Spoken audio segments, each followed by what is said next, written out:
Fundación Libertad y Desarrollo presenta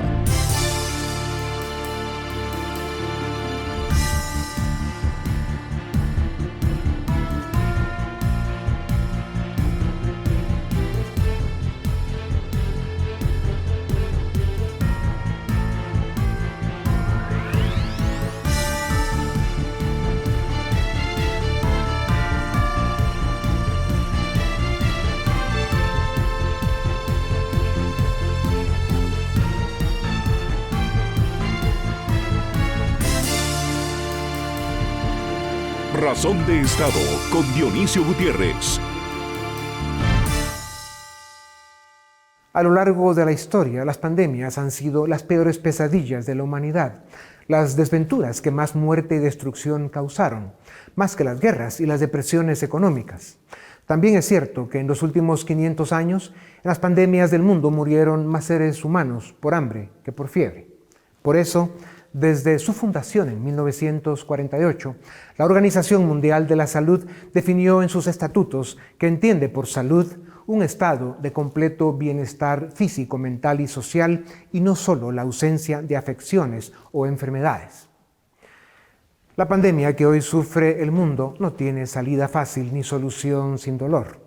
La batalla por las vacunas, las variantes del virus, los riesgos que esto impone y la forma en que este drama limita nuestras vidas son las pruebas que las generaciones de hoy debemos superar. A pesar de los riesgos, los gobiernos de países subdesarrollados necesitan a los ciudadanos en libertad para que juntos enfrenten la fiebre y el hambre. Es un error peligroso limitar el movimiento o encerrar a la gente, pues entre el riesgo del contagio y morir de hambre, los seres humanos siempre escogen luchar por sobrevivir. La libertad no puede ni debe graduarse en función del escaso número de camas con que hemos mal dotado nuestro subdesarrollado sistema de hospitales. El tiempo, las vacunas y la inmunidad vencerán al virus, pero mientras ese día llega, este seguirá con nosotros, cambiando de cara, atacando hasta el último cuerpo que encuentre disponible. Así son las pandemias. Para los pueblos del tercer mundo, su mejor opción por la vida está en el uso de mascarilla, distancia y libertad, y buscar la forma de apoyar a los médicos y enfermeras que están en la primera línea, siendo testigos cada día cómo la vida y la muerte se miran en un parpadeo, trabajando días extras con pocos recursos, con enormes dificultades, con temor a contagiarse, llorando compañeros perdidos, con tristeza, rabia y angustia, porque les tocó ser la esperanza de pueblos y gobiernos que no estaban preparados para enfrentar una pandemia. Cuando creímos tener todas las respuestas, nos cambiaron todas las preguntas, dijo el poeta Benedetti. La madre naturaleza siempre ha sido capaz de sorprendernos y lo seguirá haciendo. Cuando pensamos que íbamos de salida, nos envió una variante, más agresiva, más resistente a las vacunas. Y como lo ha hecho a lo largo de la historia, será ella quien decida cuándo y cómo esto termina. Para los pueblos del mundo que viven en países donde el Estado existe poco y la ley que impera es sálvese quien pueda, más nos vale defender y usar nuestra libertad con responsabilidad. Este capítulo en la historia de nuestro tiempo es triste, está costando vidas y dejará cicatrices.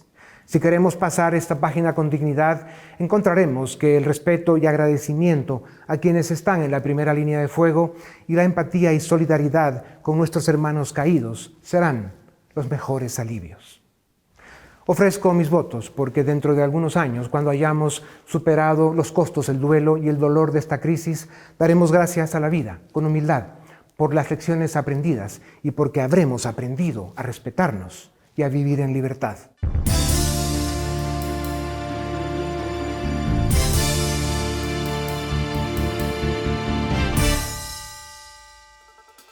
Las lecciones que dejó la pandemia al mundo en 2020 son que las cuarentenas, los encierros, los toques de queda y las restricciones de movilidad no detuvieron el avance de la pandemia, pues las olas de contagio continuaron y, desgraciadamente, el número de muertes, en relación, proporción y comparación, fue muy similar entre los países que limitaron libertades y los que no.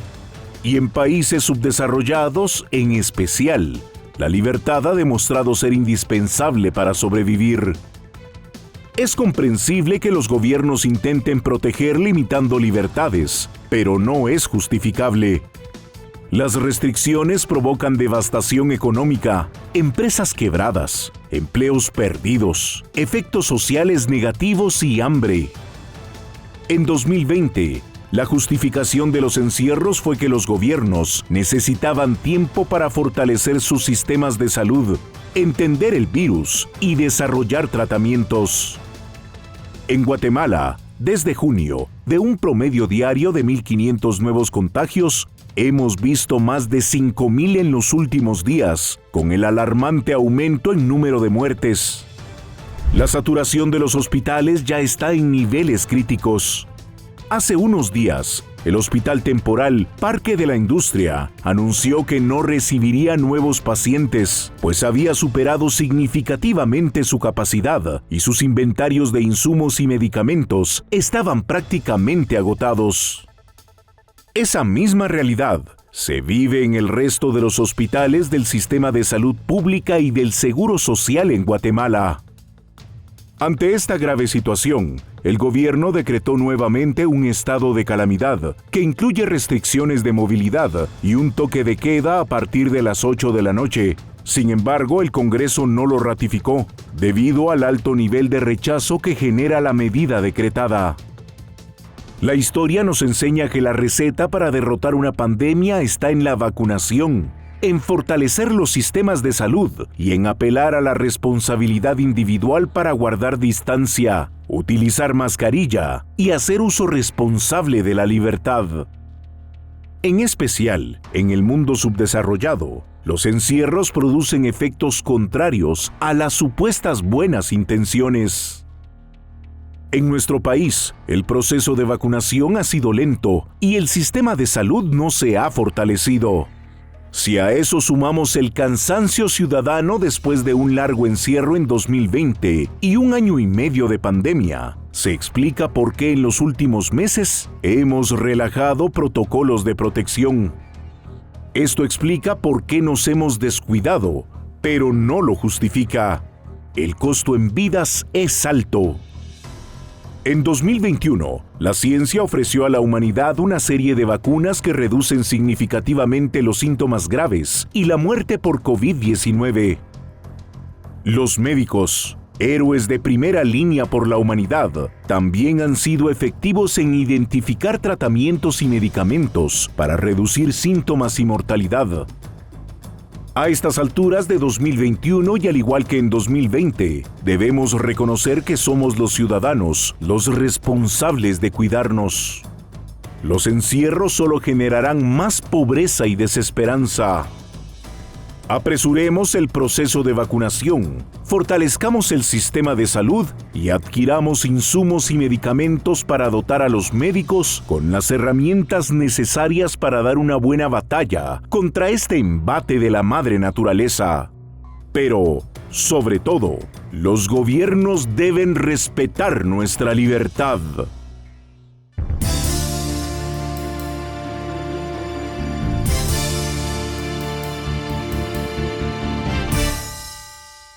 Bienvenidos a Razón de Estado. Hoy vamos a hablar sobre el presupuesto público. El Ministerio de Finanzas ya presentó el proyecto de presupuesto público para el 2022 y hoy tenemos a dos expertos para hablar de este tema. En primer lugar, Paulo de León, director general de CABI, y Julio Héctor Estrada, exministro de Finanzas. A ambos muchas gracias por estar en Razón de Estado. Julio Héctor, quisiera empezar contigo.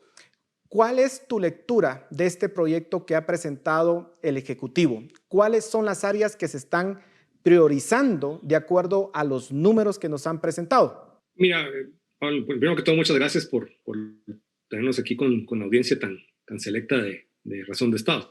Pablo, saludos y qué bueno poder tener Paul. El proyecto tiene mucha continuidad, digamos, no difiere mucho, tiene una apuesta relativamente fuerte por el tema de comunicaciones y infraestructura de comunicaciones. Mucha continuidad en el resto del gasto. Recordemos que llevamos 2 años sin presupuesto. El presupuesto vigente es el del 2019. Entonces siguen rigiendo el 2019 con algunas modificaciones hechas en el 2020. Sigue vigente para el 2021. Entonces se ha desfasado un poco en base al crecimiento y las necesidades del gasto público.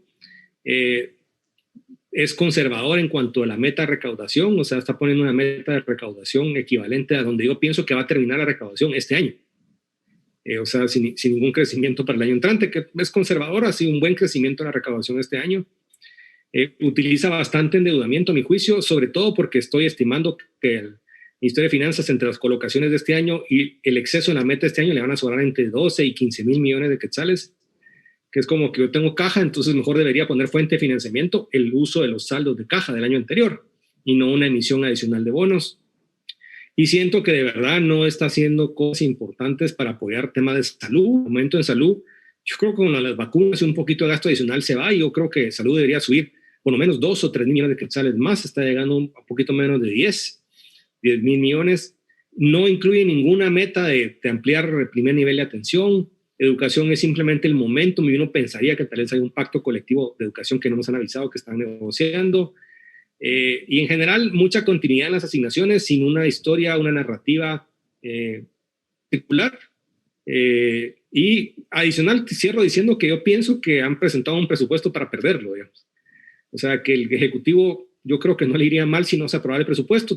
Tiene las mismas obligaciones de gasto este año, tiene un techo de 107 mil millones, no de 103, y va a tener fondeo porque no necesita aprobación adicional de bonos, ya están aprobados de casi 20 mil para el año 2021, tendría la misma en el 2022, y encima tendría la meta de recaudación 12 o 15 mil millones arriba, podría dirigir con acuerdos gubernativos el gasto a todas las entidades públicas, sin tener que subir las aportaciones a municipalidades y a organismo judicial, deporte, etcétera. Entonces yo pienso que lo han presentado para cumplir, pero no hay realmente una necesidad de que sea aprobado por el Congreso. Paulo, ¿cuál es tu lectura? ¿Coincides con el análisis que hace Julio Héctor? Sí, creo que es un presupuesto nada nuevo, como que en piloto automático, que es lo que hemos venido viendo en los últimos años. Ningún timonazo necesario en los gastos sociales que necesitamos, y mucho menos la conexión entre plata y resultados, que es lo que nosotros como tributarios demandamos. Entonces, creo yo que es continuidad. Creo que también voy en la línea de que no va a ser aprobado. Además, creo que la coyuntura política se le está volteando un poco al presidente. Lo hemos visto en las últimas semanas y creo que no va a pasar. Pero lo que me preocupa, y bueno, estoy muy contento con el tema de la recaudación, que yo creo que está en el acumulado para julio, estamos hablando casi de 20% del incremento de la SAT, que para mí es un tema muy importante. Mi lectura es de que se está aumentando la base imponible. Una de las cosas que estoy viendo es de que la factura electrónica está funcionando. Creo que es un tema muy importante, pero también acompañado de un disparo en las transacciones en línea y el POS. De hecho, el sistema bancario reporta un incremento muy fuerte en las transacciones bancarias electrónicas, en el POS, y por lo tanto, eso unido a que hay una factura electrónica, pues creo que está generando un buen desempeño en la recaudación, que para mí es una buena noticia, porque a mí lo que me preocupa es que este año 20 cerramos con una relación de deuda a ingresos de casi 3 veces, muy por encima de lo que para mí es sano. O sea, no debiéramos de pasar de 2,5, diría yo, que la deuda estatal no pase de 2.5 veces el ingreso tributario, pero el año pasado estuvimos arriba de 3 por primera vez. Yo sé que como porcentaje el PIB sigue siendo baja, no pasamos de 34, 35, pero en relación a los ingresos sí estaba desalineada. Entonces, creo yo de que el aumento de los impuestos tributarios, que como vamos ahorita, va a reducir esa brecha, pero en términos generales, mi preocupación sigue siendo la misma de siempre, y creo que con Julio Héctor hemos tenido este conversatorio al menos 8 o 10 años, me recuerdo yo, incluso en el mismo programa de Dionisio, me recuerdo aquí en Mr. Music hablando una vez del presupuesto, estabas tú y estaba Amador también, y hablando de que no tenemos conexión entre el dinero gastado. Podemos gastar más, pero no tenemos resultados, que al final del día es eso lo que nosotros necesitamos como país, porque realmente sigue la pobreza, sigue la desnutrición, y ahora tenemos una ola adicional que es el tsunami. Yo estoy de acuerdo con Julio Héctor de que debiéramos, porque el COVID no se va a ir el otro año, 2022, y creo yo de que debería de haber sido manifestado en el presupuesto esa preocupación del COVID vía mayor plata asignada al tema salud. Ahora, Julio Héctor, ambos coinciden en que esto es un tema simplemente inercial, no se presenta nada nuevo, no hay ninguna novedad de política pública, no se están revisando si hay duplicidad de funciones. Es decir, es un ejercicio como el que se ha venido construyendo año con año, pues en las últimas décadas. ¿Qué tendría que pasar para plantear algo nuevo? ¿Qué movimiento político tendría que darse para que realmente, y a nivel técnico, por supuesto, para que realmente tengamos un presupuesto pues, de acuerdo a la realidad del país que nos permita avanzar en indicadores sociales, en indicadores económicos? ¿Cómo lo plantearías de forma distinta? Yo creo que esta vez la apuesta tendría que mostrarse con números. Yo sí menciono un ejemplo en el presupuesto para el 2018, presentado en septiembre de 2017, iba en aumento de 25% al presupuesto del Ministerio de Salud sin que hubiera pandemia, ¿sí?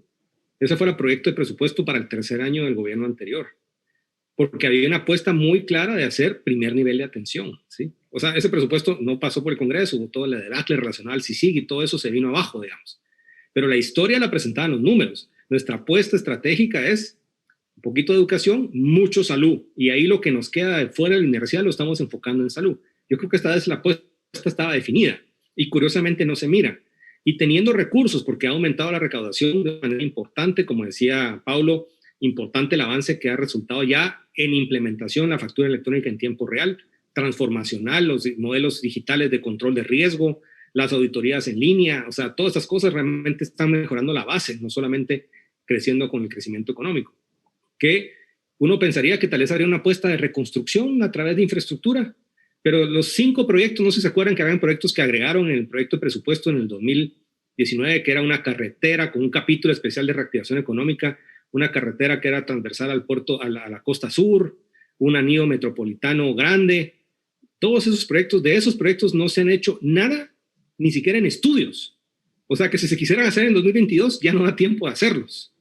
Entonces no ha habido la capacidad de generar, la capacidad ni siquiera de tener proyectos que puedan ser invertibles para poder acelerar el crecimiento económico con infraestructura que el país está pidiendo a gritos. Todas las carreteras están tronando, las carreteras que comunican municipio con municipio están sobrecargadas, todos los puertos están con colas inmensas, y uno diría, bueno, yo podría haber un programa de deuda importante con 3, 4, 5 mil, 8 mil millones de quetzales adicionales en infraestructura con proyectos específicos, pero no solo es lo que puede hacer finanzas, es lo que ha hecho el resto del Ejecutivo, no han preparado proyectos, no hay una historia. Entonces, para que no fuera inercial, tendría que haber un trabajo que va más allá de lo que se presenta en el presupuesto, Paul. Tenía que haber un trabajo de preparación de proyectos, de preparación de programas.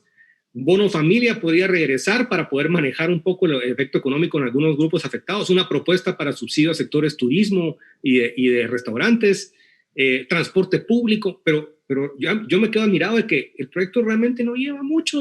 ¿Sí? Eso es como lo mismito de siempre, cuando los números y los programas ahí tendrían que expresar apuestas estratégicas, no solo de la coyuntura, sino de la política de gobierno.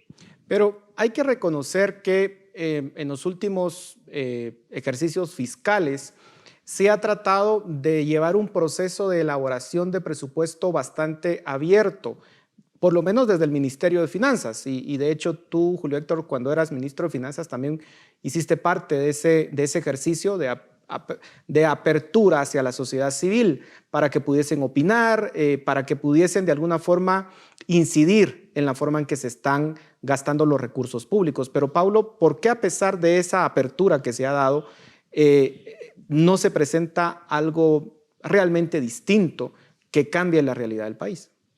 Sí, mira, yo creo que los esfuerzos por transparencia son buenos porque es una parte del monitoreo social que se le tiene que dar.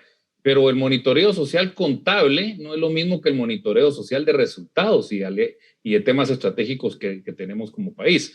Una de las razones, y ahorita que hablaba Julio Héctor, de que por qué no hay conexión entre plata y resultados es porque no hay planeación. O sea, eso fue lo que dijo Julio Héctor, estoy totalmente de acuerdo. Pero yo sí me iría un paso atrás. Yo me iría un paso atrás, más ahorita que vi la experiencia de Chile con este ejercicio que están haciendo, de la nueva constitución, del nuevo pacto social. Para mí el verdadero nuevo pacto social es que empecemos con un presupuesto base cero. Sentémonos como país y rehagamos el presupuesto fijando las prioridades comunes, es decir, cuánto necesitamos en educación, cuánto necesitamos para la desnutrición y plasmarlo, como dice Julio Héctor, en plata las partes estratégicas y lo que nos duele como país, que es el tema social. Entonces, hoy lo que hace es una regla, es puras proyecciones de arquitecto de que el año pasado fue y tira un poquito más la línea para el otro año y ese es el presupuesto del otro año. Y así nos vamos. Entonces, no hay un pacto social como sociedad, donde sentamos, miren, tenemos que invertir en salud y educación y tanto, y empecemos de cero el presupuesto. Y mucho menos tampoco hay la planeación que está hablando Julio Héctor. O sea, yo puedo decir hoy, le aumento 25% a mi CIVI, pero si no está la planeación que está hablando Julio Héctor, no va a pasar nada. Entonces, creo que hay una disfuncionalidad brutal en el gobierno, entre estrategias, entre planificación y también lineamientos sociales que sean resultado de un pacto nacional, ¿verdad? Entonces, mientras tanto, el dinero se va dilapidando. Yo como tributario, pues me duele ver cómo el dinero que uno paga como tributarios sigue incrementando, porque cada año sigo pagando más, pero la desnutrición sigue igual, la escolaridad sigue igual. Hoy no tenemos medicinas en los hospitales para la gente con COVID y uno cada año paga y paga y paga más impuestos. Entonces, algo malo está pasando y creo que cada vez más la gente lo está sintiendo. Julio Héctor, ¿realmente es fácil poder reorganizar por completo el presupuesto público o hay ciertas rigideces? Recordemos que la ley también ya contempla muchas rigideces con destinos para los impuestos y por supuesto todo el esquema de contratación y de burocracia que existe ya dentro del Estado. ¿Es fácil o relativamente fácil cambiar esa realidad o incluso tenemos que cambiar leyes o la Constitución misma para lograr un presupuesto más efectivo? Vamos a ver, hay obviamente muchísima continuidad en presupuesto y en la continuidad en presupuesto de una empresa. Y el hecho que el gasto se parezca en 95% el año del año anterior es lo mismo en Suiza, en Estados Unidos, en Corea o en México, digamos. O sea, obviamente los gobiernos tienen continuidad. Y hay servicio a la deuda, transferencias a municipalidades, judicial, servicios, ejército. Hay mucha continuidad. Mi regla de oro para la gente es decirle, cada año se puede, si el presupuesto crece 10% versus el año anterior, más o menos un 6 o 7%, digamos, en el presupuesto de ese año, 6,000 millones de quetzales podrían ir direccionados a lo que uno realmente quiere hacer de forma diferente, ¿sí? El resto es hacer mejores eficiencias y hacer que los programas se coordinen mejor. Pero esos 5 o 6,000 millones de quetzales son los que uno extrañaría decir, bueno, son 3,000 que vamos a una puesta en salud para esto, ¿sí? 2,000 o 3,000 o 4,000 en infraestructura para hacer estas carreteras y este es nuestro legado. O seguridad, vamos a hacer cárceles, ¿sí? Y ya está el dinero, ya están listas las licitaciones, vamos a usar préstamos que ya están aprobados hace 2 años, ¿sí? Para hacer estas cosas. Y contar una historia de esta es la apuesta, porque sí se puede con un poquito y la gente lo va a sentir, porque hay pocas cosas que se hacen visibles. Entonces, sí se puede contar una historia a pesar de las rigideces. Es claro que no se pueden reorientar 100,000 millones de quetzales. No. Se pueden reorientar entre 5 y 8, ¿sí?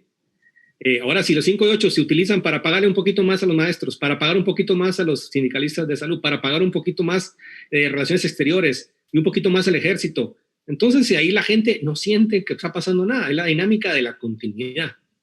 Entonces, puede que en cada lugar haya una cosa chiquita, pero yo lo que no veo en la historia detrás del presupuesto es qué cosas nuevas o qué cosas concretas, qué cosas que no se han podido hacer o que se van a hacer más, se van a hacer con este proyecto de presupuesto, con esta propuesta. Inclusive creo que hasta se baja el perfil de la presentación.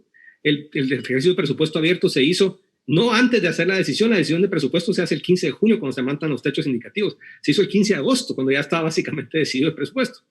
Entonces, no hay ni idea de decir tomo retroalimentación y presento una propuesta modificada o tomando en cuenta la retroalimentación y cuento mi historia. Creo que el Ministerio de Finanzas ha hecho algunos esfuerzos de comunicar, pero yo creo que quería contar la historia no es el ministro, es el presidente. El presidente dice, esto es, el tercer año es el año de mi legado, con pandemia o sin pandemia. Y esto es lo que vamos a hacer diferente y por eso quiero apoyo para estos recursos del Ejecutivo. De acuerdo a los resultados que hemos tenido como país en las últimas 3 décadas, uno podría decir que el Estado de Guatemala es el equivalente a una empresa pues quebrada en el sentido de que los saldos son negativos. ¿Cómo poder replantear eso, Paulo? Porque hay la percepción ciudadana es de que existe despilfarro de los recursos públicos, que hay duplicidad de funciones.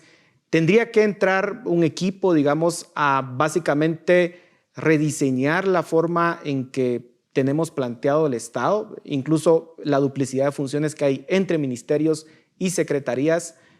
¿Cuál es tu visión?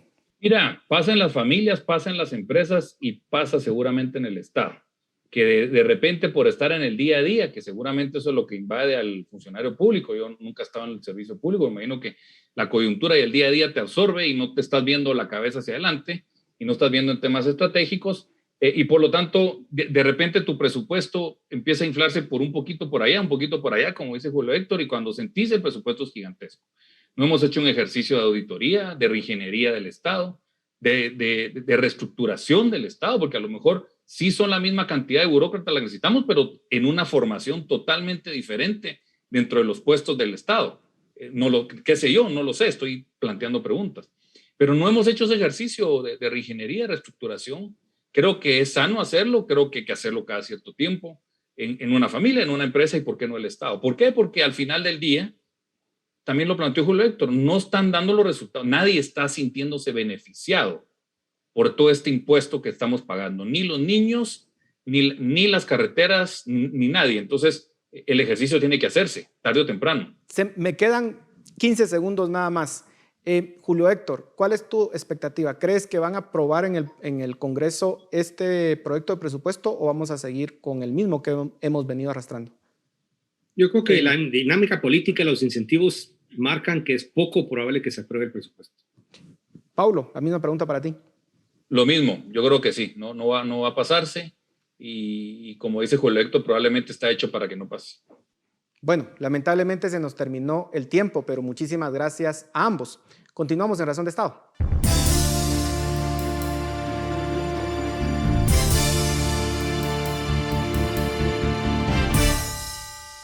¿Qué tal? Bienvenidos al debate en Razón de Estado. Vamos a hablar, como no puede ser otra forma, de la situación de la pandemia en Guatemala y un poco el contexto que nos queda después de que no se aprobara el estado de calamidad en el Congreso, con lo cual cesan esas medidas que inicialmente había decretado el gobierno. Vamos a platicar hoy con Rodolfo Mendoza, un frecuente invitado en este espacio para analizar la pandemia. Rodolfo es director estratégico de la firma Diestra, y también Philip Chicola. Él es el director del área política de la Fundación Libertad y Desarrollo. Ambos bienvenidos a Razón de Estado.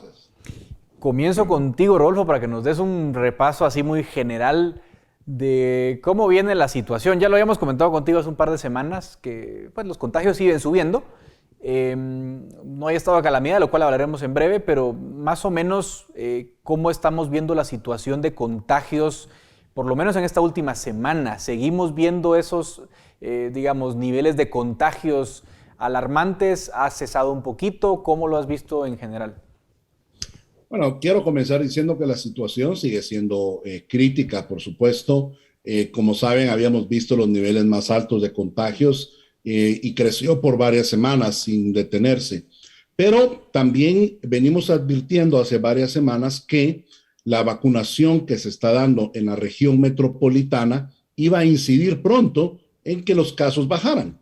Y eso es porque solo en el municipio de Guatemala hay alrededor del 83% de mayores de edad vacunados. Traducido eso, no a mayores de edad, sino traducido a población general, es decir, menores y mayores de edad, es un poco más del 55% de la ciudad capital. Y si lo ampliamos a la región metropolitana, contando los municipios que también forman parte, digamos, de la misma ciudad, estamos hablando de Villanueva, de Villacanales, de San Miguel Petapa, Santa Catarina Pinula, Misco y Fraijanes. Entonces tenemos que el 45% de la población general está vacunada. Y nosotros veníamos advirtiendo que eso iba a tener una incidencia en los casos, porque es lo que hemos observado en otros países. En Diestra seguimos de cerca a todos los países del mundo que han superado el 50% de su vacunación de la población. Seguimos todos sus indicadores económicos y de salud para ver el comportamiento de la vacuna en el mundo real. Hay 61 países ya que superaron la mitad de su población vacunada, y algo que podemos decir es que cuando la vacunación llega a esos niveles, la incidencia en los casos baja. y por eso veníamos advirtiendo, va a bajar en la región metropolitana. Y efectivamente, vemos ya hace 2 semanas y media que la tendencia de crecimiento de esta región se detuvo. Y de hecho ha empezado a bajar los casos en la región metropolitana, y como esta región tiene casi la tercera parte de los casos a nivel nacional, pues los casos a nivel nacional van a empezar a detenerse y bajar también dentro de poco. Así que empezamos a ver una luz al final del túnel. Seguimos en ese túnel oscuro, como dije al inicio, la situación todavía es crítica, todavía no tenemos esa sensación como ciudadanos de que los casos están bajos y los hospitales aún permanecen abarrotados, el personal médico está cansado, pero ya vemos una luz al final del túnel de que esto va a empezar a aplanarse y posiblemente a bajar. Gracias, Rodolfo. De hecho, compartías en tus redes ese gráfico el fin de semana, ¿no? Donde se veía un poquito ese descenso en contagios y muertes, especialmente a partir de la vacunación. Philip, digamos que hay por lo menos un factor positivo, al menos como dice Rodolfo, para el área metropolitana, que pues típicamente ha sido la más afectada a lo largo de este año y medio, aunque también hay que decirlo que el interior empieza a volverse también un poco más problemático que antes. En general, Philip, se proyecta que a fin de año, lo decía una autoridad de salud, que 80% de mayores de 18 años ya va a estar vacunado, 80% de la población estaría vacunada para diciembre, por lo menos en región metropolitana. Digamos, dicho eso, podría darse la situación en que por lo menos veamos un descenso de contagios en zona metropolitana y que, digamos, se empiece a focalizar la pandemia en regiones y eso le permita al gobierno manejar la pandemia, no ya como lo había hecho hasta ahora, ¿no? Como una disposición general, sino que ya le permita jugar un poco más a lo focalizado. ¿Cómo estás viendo esa posible situación? Sí, justamente lo que hemos platicado en espacios anteriores con Rodolfo ha sido de cómo esta cuarta ola, que realmente viene desde junio, tiene unas características muy peculiares. Para empezar, hemos visto que esta cuarta ola conllevó un incremento en el número de contagios y en el porcentaje de casos por 100,000 habitantes en municipios, llamémosle, de características más rurales. Es decir, esta cuarta ola llegó más profundo en la ruralidad guatemalteca. Al tiempo que se estaba dando esa dinámica, se daba lo que mencionaba Rodolfo, de cómo hay, digamos, un esfuerzo sistemático de parte de autoridades de salud por agilizar la vacunación en áreas metropolitanas. Entonces se nos presenta un escenario muy distinto del que se había dado este año y medio de pandemia. Probablemente vamos a empezar a ver en las siguientes semanas un aplanamiento de la curva en cascos metropolitanos que está directamente vinculado al avance que hay en la vacunación en estas zonas, pero nos vamos a dar cuenta que ahora los casos, o digamos los focos de contagio, se van a empezar a focalizar en el interior del país. Sobre eso, entonces, surgen algunas dudas que aquí es donde viene el reto para las autoridades de salud en las siguientes semanas. Primero, obviamente es más sencillo vacunar en áreas urbanas porque hay más concentración poblacional, porque, digamos, hay más recursos institucionales del Estado. La pregunta que se viene en las siguientes semanas es ¿qué tan ágil y efectiva serán, digamos, los ejercicios de vacunación en áreas rurales? ¿Qué tan rápido se va a poder empezar a cerrar la brecha, que ya es evidente, en el porcentaje de vacunados urbanos versus el vacunados rurales? Yo creo que eso se vuelve, digamos, ahora una de las claves de la contención de primera línea de la pandemia, agilizar la vacunación en áreas rurales. Pero segundo, hay que ver también cómo se sigue comportando los focos de contagio en las siguientes semanas, porque, la ciudad vemos que se está aplanando la curva porque llevamos prácticamente mes y medio en una vacunación súper ágil en el área urbana. En el área rural eso no se ha dado así. Entonces, ¿qué vamos a ver? Vamos a ver un incremento de casos en el área rural y la pregunta del millón es, ¿será que las autoridades de salud van a tener la misma agilidad para digamos, vacunar en el área rural con la velocidad que han vacunado en el área urbana? Si eso no ocurre, me temo que vamos a ver que la cuarta ola o digamos la cola de la cuarta ola se va a enfocar en el área rural y eso obviamente genera más presiones sobre los centros de salud, puestos de salud y los hospitales a nivel de cabeceras departamentales y los hospitales regionales.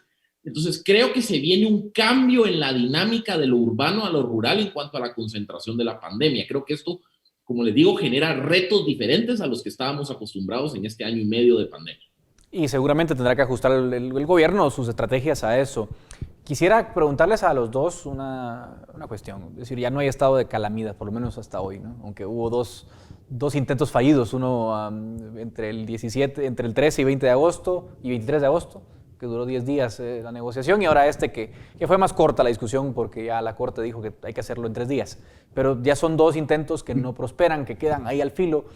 De todas formas, no parece que en el corto plazo vaya a haber un estado de calamidad, con lo cual pregunto, ¿qué opciones va a usar el gobierno para digamos, imponer restricciones? El presidente sé que habló de cordones sanitarios, ¿sí? Por ejemplo, ¿no? que prohibir movilidad entre departamentos, digamos, del decretar cordones sanitarios. Lo que pasa es que cuando uno ve el país todo en rojo, dice, bueno, ¿cordón en dónde? Porque todo parece estar en rojo. Lo que estamos claros, Rodolfo y Philip, es que toques de queda, digamos, reducir la ley seca a horarios más abajo de las 9 de la noche o restringir movilidad, no se puede. Eso no se puede sin un estado de calamidad. Más allá de esas herramientas que no tiene el gobierno, Rodolfo, ¿qué cosas ves que puedan ocurrir? ¿Qué medidas extras se pueden poner? ¿Y cómo ves esta idea de los cordones sanitarios? ¿Cómo la has recibido cuando la dice el presidente?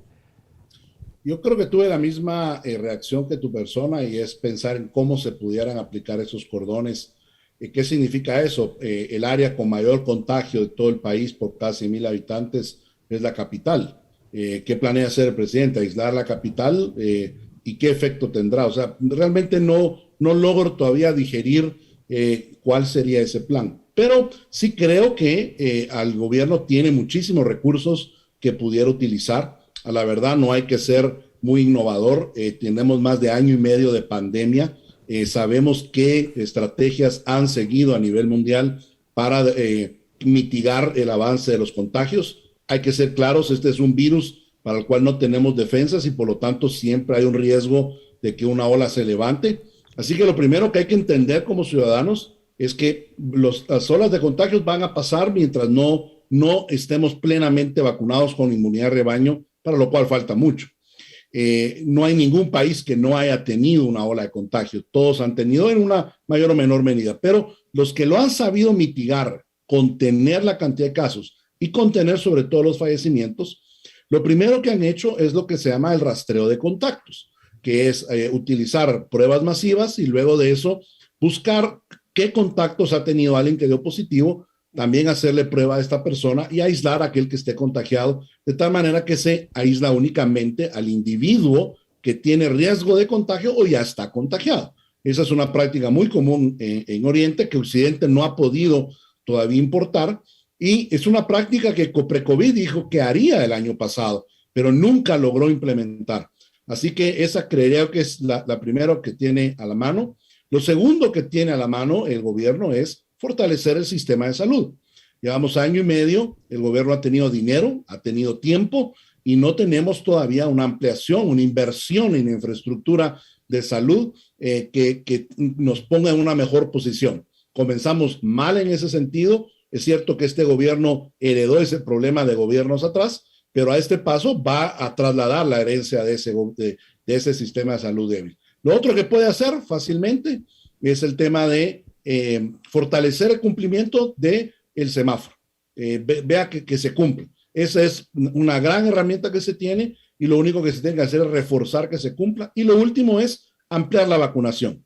Actualmente, las últimas 8 semanas ha avanzado a buen ritmo, hay 500,000 personas vacunadas a la semana, pero eso tiene que duplicarse. Y la única manera de hacerlo es pudiendo confiar en la iniciativa privada, ampliar a que la iniciativa privada sea parte del proceso de vacunación, como sucedió en Ecuador. Es un buen ejemplo, es la manera como Ecuador avanzó rapidísimo hacia la mitad de la población vacunada, y creo que eso pudiera funcionar aquí también en Guatemala. Así que recursos, cosas que puede hacer el gobierno, por supuesto que hay.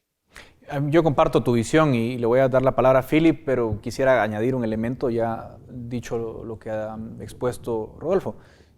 Se puso como ejemplo una famosa fiesta en Joyabaj-Quiché, ¿no? En la que decían, miren, hay una fiesta, la gente sin distanciamiento, obviamente incumpliendo aforos, incumpliendo ley seca, como un ejemplo para justificar un estado de calamidad. Pero yo pregunto, perdón, pero todo eso es ilegal conforme al semáforo. Es decir, entonces, ¿por qué utilizamos como ejemplo esas situaciones cuando vemos que el propio semáforo no se está cumpliendo? ¿No sería más lógico, Philip, que en todo caso dijéramos, bueno, endurezcamos la vigilancia y hagamos que se cumplan las medidas que ya hay? Es que por eso les digo que la pandemia tomará características distintas a las que estábamos acostumbrados, porque estábamos acostumbrados a que la pandemia estaba focalizada en área metropolitana, en donde hay mayor presencia institucional del Estado, del sector salud, etcétera, etcétera. Hoy lo que vamos a ver, como les decía, es que vamos a ver más focos de contagio en el interior del país. Y siendo muy honestos, en el interior el Estado no tiene la capacidad tan efectiva para hacer cumplir el semáforo. ¿Por qué? Porque no hay cuadrillas de salud, la presencia de la policía es, digamos, más rala. Entonces creo que ese se vuelve, digamos, uno de los retos de corto plazo. ¿Cómo garantizar que el Estado vaya a desarrollar los mecanismos institucionales para garantizar que el semáforo se logre cumplir? Yo creo que este es un momento en donde el gobierno central tiene que descansar mucho en las municipalidades, y las municipalidades tienen que cumplir un rol mucho más activo en hacer efectiva, digamos, el cumplimiento de las medidas del tablero. Creo que esa es, digamos, una primera herramienta institucional que se debe de implementar en el corto plazo por esta nueva dinámica que estamos viendo de la pandemia. Pero luego, es que el problema sigue siendo el mismo. Yo hacía la pregunta, ¿qué tanta capacidad hay para hacer vacunación masiva en el área rural? ¿Qué tanto tiempo nos vamos a tardar en digamos, agilizar la vacunación en el área rural? Pero vinculado a eso, yo creo que está la posibilidad, pero en función a que se cumplan algunas de las propuestas de Rodolfo, si se lograra identificar, por ejemplo, aldeas, caseríos, incluso municipios que están teniendo, digamos, un despunte muy acelerado en el número de contagios, se pueden implementar cordones sanitarios a ese micronivel, digamos, territorial, sin la necesidad de tener que aprobar un estado de calamidad nacional, sin la necesidad de tener que entrar en todas estas regulaciones que ya vimos que no funcionan, como toques de queda, etcétera, etcétera. Yo creo que si el gobierno logra fortalecer, digamos, las herramientas para detectar ágilmente focos de contagios en el área rural se presta mejor para desarrollar cordones, digamos, más circunscritos a territorios con focos particulares de contagio. Entonces, yo siento que esa puede ser una herramienta que puede utilizar el gobierno para no tener que recurrir a medidas nacionales, que ya vimos que el descontento es generalizado, el costo económico es altísimo, no tienen el respaldo político. Digamos, yo creo que ya la alternativa de los estados de calamidad queda fuera de la mesa. Creo que una alternativa podría ser cordones sanitarios como el que se hizo en Paxum, se recordarán, en el segundo mes de pandemia, cordones sanitarios en aquellos territorios que muestran, digamos, picos de contagio. Creo que esa es la receta más inocua, que afecta a menor cantidad de personas, genera el menor costo económico y permite contener territorialmente focos de contagio. Pero ojo, para eso hay que hacer lo que decía Rodolfo, tener la capacidad de trazabilidad, de identificar con pruebas masivas ágiles dónde se están dando esos focos masivos de contagio. Claro, bueno, estos temas siempre son importantes y el tiempo no siempre alcanza para este tipo de debates, pero yo me quedo y recojo la conclusión de ambos. Creo que en estos momentos el país no necesita grandes cierres como los vistos en 2020. Ya se ha demostrado que en países como el nuestro el costo es demasiado alto, el costo económico es muy alto y no necesariamente el beneficio en términos de contagios es el deseado. Mucha gente que vive en la informalidad, que vive al día, de todas formas salía a la calle a buscar el sustento y los contagios seguían creciendo. Entonces, creo que el gobierno tiene las herramientas necesarias para implementar las medidas que ustedes han mencionado. Ojalá se haga énfasis en incrementar la capacidad de pruebas, la capacidad de rastreos y que eso nos permita salir de esta ola tan compleja que tenemos. Así que agradezco a ti, Rodolfo, y a ti, Philip, por acompañarnos en este espacio. Muchas gracias a ambos por todas sus contribuciones y también a la audiencia. Muchas gracias por sintonizarnos. Hasta aquí llega el debate en Razón de Estado.